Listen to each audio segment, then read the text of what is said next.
ouvrons notre Bible au livre de Ruth 4. Ruth 4. Mariage et destin. Mariage et destin. Ruth 4, versets 1 à 8. Le parent refuse de racheter l'héritage de Ruth.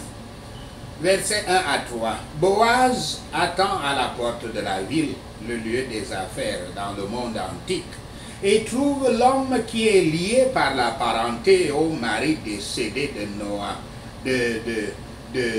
Noémie, le mari de Ruth, le feu mari de Ruth étant Naalon. Le mari de Noémie, son feu beau-frère étant Alimelech. C'était donc la lignée d'Alimelech qui, malgré 2 fils, n'avait pas eu d'enfants. Boaz trouve également 10 hommes pour assister à la transaction.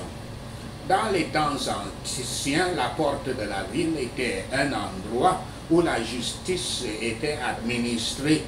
Si vous aviez un cas qui devait être résolu d'une façon ou d'une autre, vous alliez à la porte de la ville et demandiez aux aînés de faire un jugement. Verset 4. Boaz explique son intérêt pour la terre de Noémie, mais dédie cette option aux parents le plus proches qui acceptent de racheter de Noémie jusqu'à ce qu'ils se rendent compte que la terre vient avec la veuve Ruth, la veuve de Naalon. Versets 6 à 7. Parce que cet homme mettrait en péril le futur de sa famille en prenant une autre femme, il remet le droit de la rédemption à Boaz. Dans cette culture, le passage de cette responsabilité, le transfert de cette responsabilité est symbolisé par la remise d'une chaussure. Ruth était veuve et avait prié le Dieu d'Israël de lui donner un mari.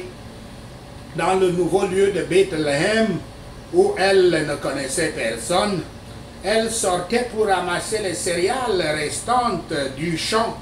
Ensuite, la gentillesse et la bonté du propriétaire du terrain, de la plantation, l'avaient touché exceptionnellement.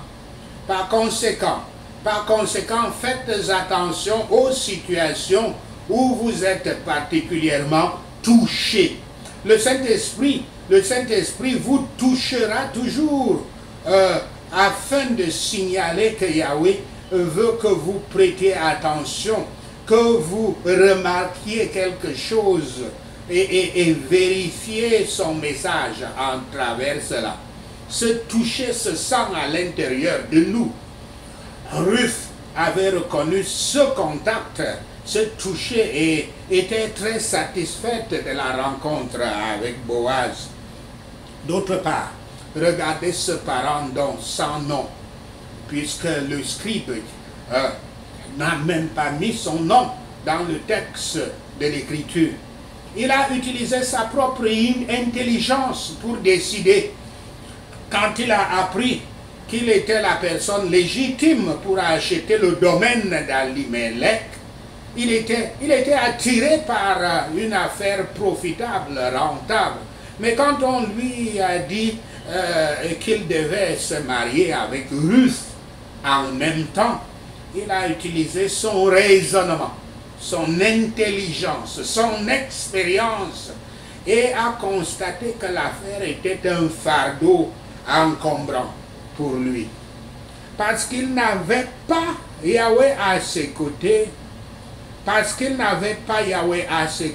il ne voyait pas avec ses yeux physiques et son imagination mondaine le grand destin qu'il se trouvait dans le paquet qu'on lui offrait.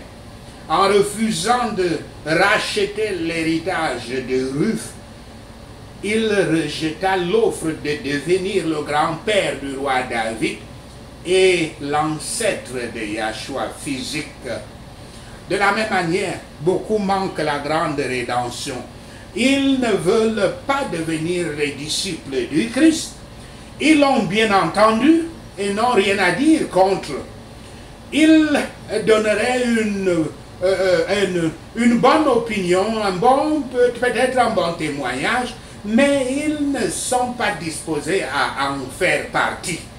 Les conditions du deal, de l'affaire, à savoir le sacrifice des plaisirs terrestres et l'engagement pour l'humilité, la foi et la droiture, les obligent à refuser de s'y lier, de peur de se marier, de peur de ne pas rester mariés à leur propre héritage dans ce monde, l'héritage de la chair.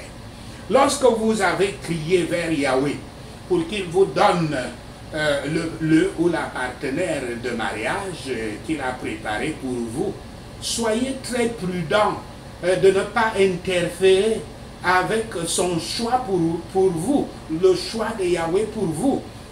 L'interférence fréquente avec le choix de Yahweh, c'est vos propres pensées remplies des manipulations du diable, votre propre intelligence et votre imagination avec des idées préconçues, votre expérience avec de mauvaises solutions. Le monde, avec tous ces enseignements et ces conseils de mariage, est une autre distraction qui vous conduira à ignorer et à écarter le choix de Yahweh. Restez attentifs, soyez vigilants de tout ce qui arrive au hasard autour de vous, de tout ce qui se passe et que vous ne pouvez pas expliquer logiquement. Yahweh vous surprendra souvent, très souvent, parce qu'il est un Dieu jaloux. Il vous donnera rarement le partenaire ou la partenaire de mariage que vous attendez. Yahweh ne voudrait pas vous voir vous vanter plus tard en disant que vous avez fait votre choix devant Dieu et il a juste suivi vos désirs. Ce ne serait pas pour la gloire de Yahweh si vous le faites. Ruth 4, versets 9 à 12. Boaz épouse Ruth. Versets 9 à 10. Pour constater ce qui a été conclu, Boaz annonce à tous les témoins, les aînés, le résultat de la transaction, à savoir qu'il a acquis tout ce qui appartient à Noémie, et Ruth sera sa femme, afin de continuer la lignée d'Elimelech. Versets 11 à 12. Lorsque les gens demandent que Yahweh fasse de Ruth comme les femmes, que Yahweh fasse de Ruth comme Rachel et Léa, les épouses de Jacob, elles affirment leur espoir pour une grande famille. Rachel et Léa donnèrent à Jacob 12 fils, y compris avec leurs servantes. 12 fils. La référence à Pharez ici, c'est parce qu'il est l'ancêtre de Boaz, révélant ainsi la connexion familiale. Cette section révèle la réponse à la prière de Noémie dans Ruth 1 verset 8 pour sa belle-sœur. Il est clair que Yahweh avait déjà nommé Boaz pour bénéficier du grand héritage. Il l'a gagné grâce à des transactions équitables et ouvertes en respectant toutes les règles. Les hommes sont habiles à saisir les opportunités pour augmenter leur domaine terrestre, mais peu savent la valeur de la piété. Les sages de ce monde, Yahweh les regarde comme fous. Ruth 4, verset 13 à 22. Naissance d'Obed, verset 13 à 17. Boaz et Ruth se marient et ont un fils.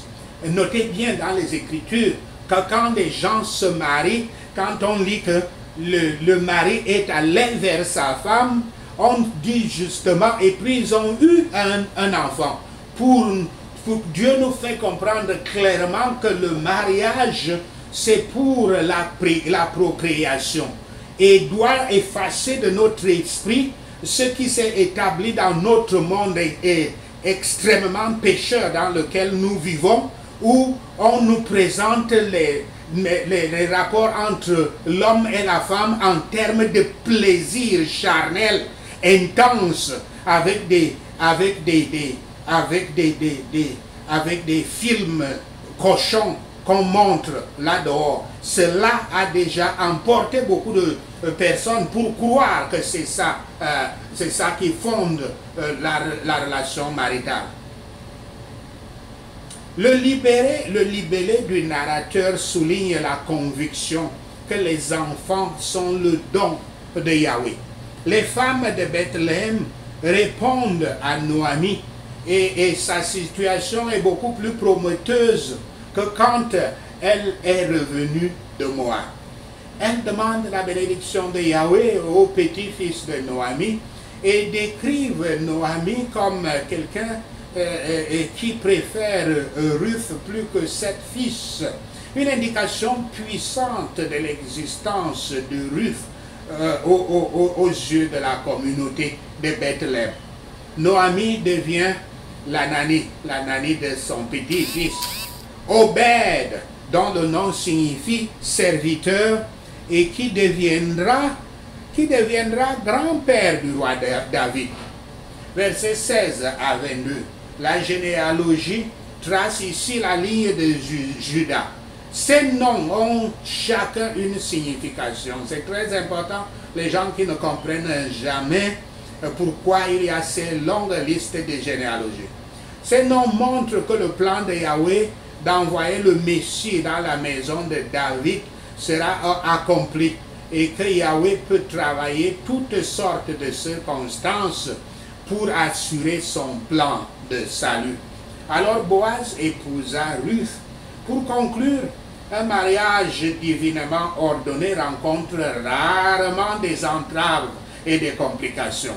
Yahweh fit à Boaz l'honneur de l'amener dans la ligne du Messie, tandis que le parent qui avait peur de se réduire et de se marier à son héritage avait fait oublier son nom, sa famille et son héritage.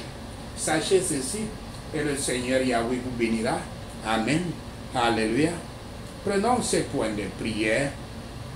Avec mon raisonnement, mon intelligence et mon expérience, je ferai attention à ne pas interférer avec le choix de Yahweh pour mon mariage. Merci Seigneur, au nom de Yahshua le Messie, nous prions.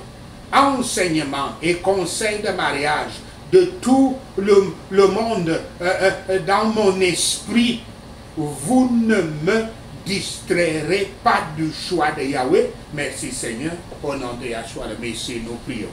Je ferai attention aux signaux du Saint-Esprit et je comprendrai le choix de Yahweh au nom de Yahshua le Messie. Je ne serai pas aveugle avec des avantages. Je ne serai pas aveuglé par des avantages mondains. Je serai patient et attendrai les messages de Yahweh au nom de Yahshua le Messie.